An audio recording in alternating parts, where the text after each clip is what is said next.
G'day guys, Mac with the Outer Circle, and in this episode of Getting Started in the Horus Heresy, we are looking at the Alpha Legion Part 3.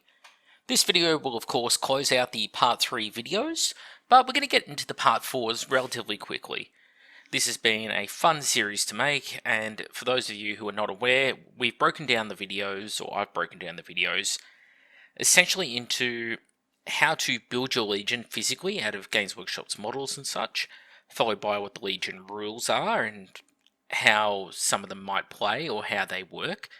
Then we've gone and looked at special characters in the Primarchs, which is this episode, and then the last episode will be army lists. We're going to do fluffy, fun army lists, as well as lists that are not competitive, but can keep up with the field, we'll say, as well as conversion bits and stuff that you can do that can really make your army just stand out from the crowd, or if everyone followed me, I guess it'll look the same, but let's not go down that route.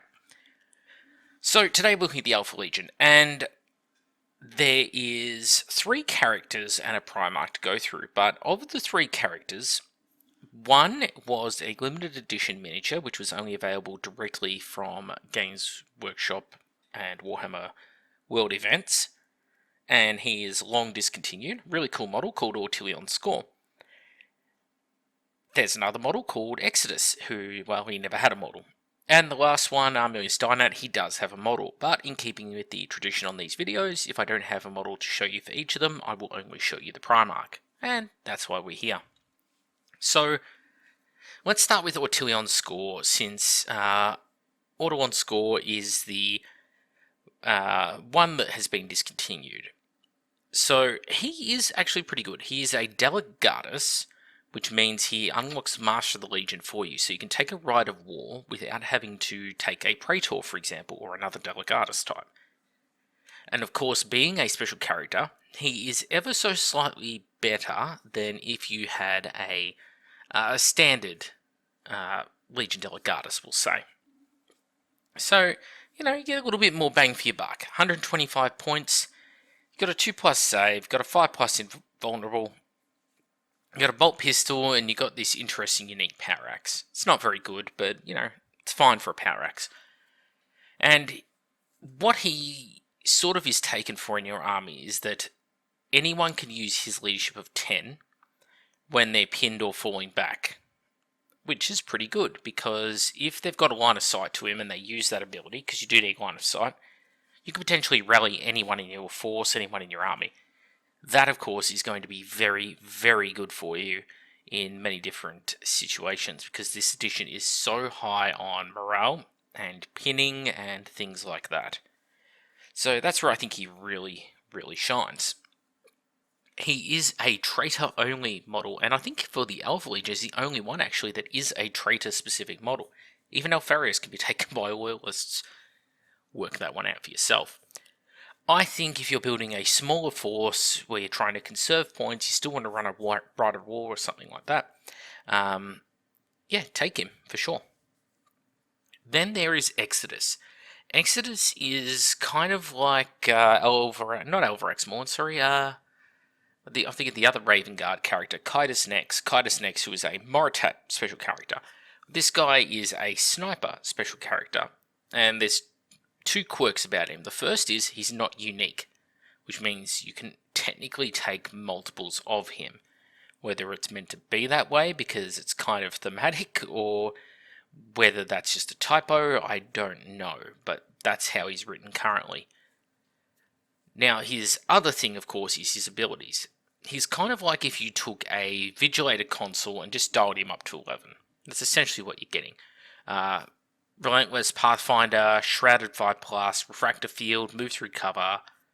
You can join Headhunters, or you can join Recon. You probably want to join him to Recon, but it's not required. He's not really giving much beyond a little bit of leadership. You really want to just use him for his special ability, which is you can pick a piece of terrain, has to be area terrain, and it has to be more than 9 inches away from an enemy unit. And you can deploy him in there at the start of the game, which is pretty cool. He has a special rule called Assassin's Eye, and what that's going to mean is you don't take a negative ballistic skill modifiers. And that's going to include, say, snapshots, that's going to ignore Shrouded, all that kind of thing. Really handy for him. Especially if you're getting up close with him, something like a night fight, you can kind of take advantage of it where people are having trouble shooting you, but you're having no issues shooting them. His weapon has two different profiles, essentially. So where the Vigilator is rocking a Nemesis bolt gun, this guy is rocking this weird thing called the Instrument. And it's got rapid fire, and it's got execution shot. The rapid fire is 24 inches range. It's going up to strength 7, so not enough to instant kill Marines. But it is AP2, and it is assault 3, and it has sunder and pinning. So not a bad weapon at all. It can actually hurt Terminators and potentially force leadership checks on them. His other one is the execution shot, which is basically a dialed back Vindicare assassin. 72 inches range, strength 7, AP 1, heavy 1, and it has sniper, sunder, pinning, and of course, deadly aim. And of course, people say, deadly aim, what is that? And you go, well, if he doesn't move, which you're probably not going to if you're firing a heavy shot, it becomes brutal too.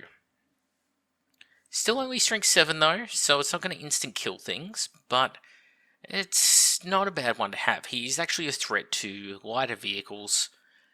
He is definitely a threat though, just for the pinning factor. He's not going to win you games, but if you have 1 or even 2 Exodus floating around in your army, he is a threat. He can't just be ignored because he'll just keep chipping away doing constant damage, especially with those AP2 shots. He can chip away at a Terminator squad or an Elite Legion unit and do damage over time to them, especially if he's smart enough not to pick units that have very high morale or immune to pinning. He will definitely get work done. Last of the special characters to go over is Armilius Dynat. And Dynat's in a bit of a weird place. So he's got some pretty edgy rules when it comes to close combat.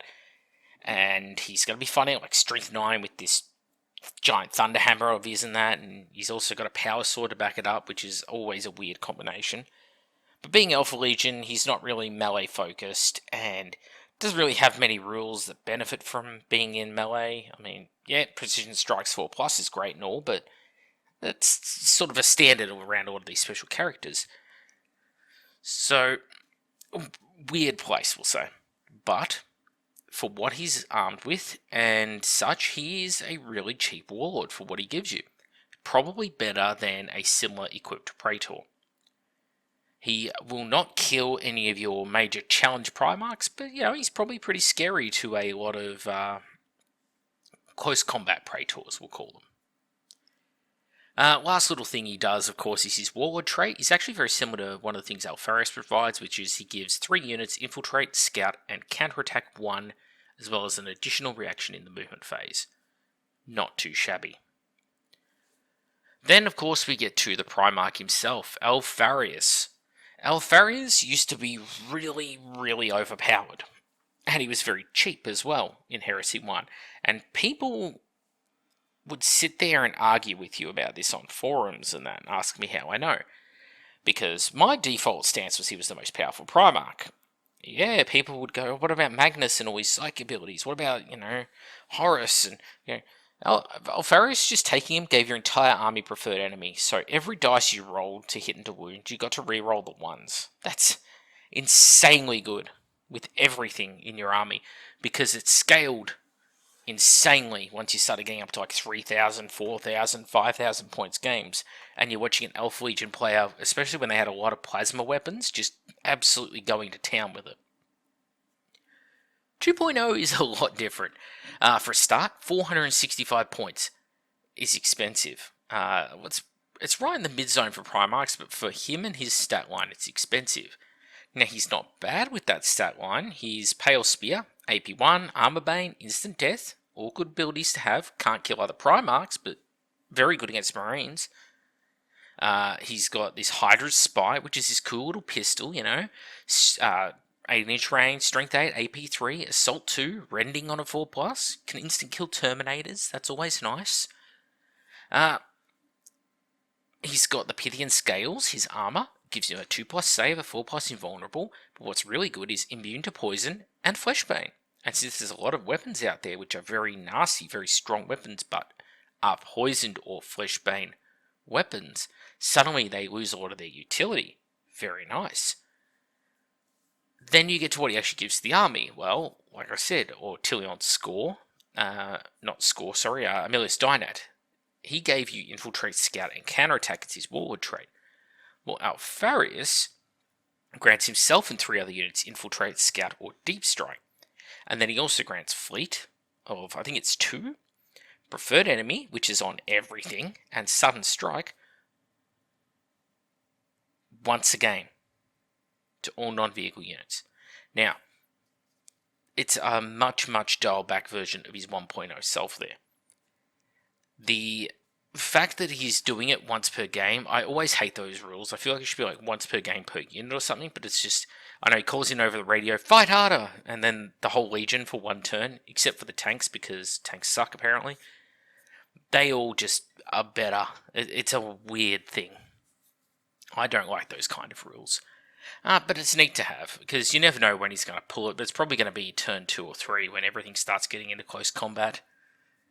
When you do take him as a ward, you can do your scout redeploys and all that kind of thing, and you get an additional reaction each turn, and you get to decide at the start of the turn which phase you're going to use it in.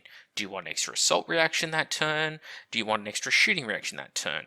Well, you get to pick. It's kind of a floating, rotating extra reaction.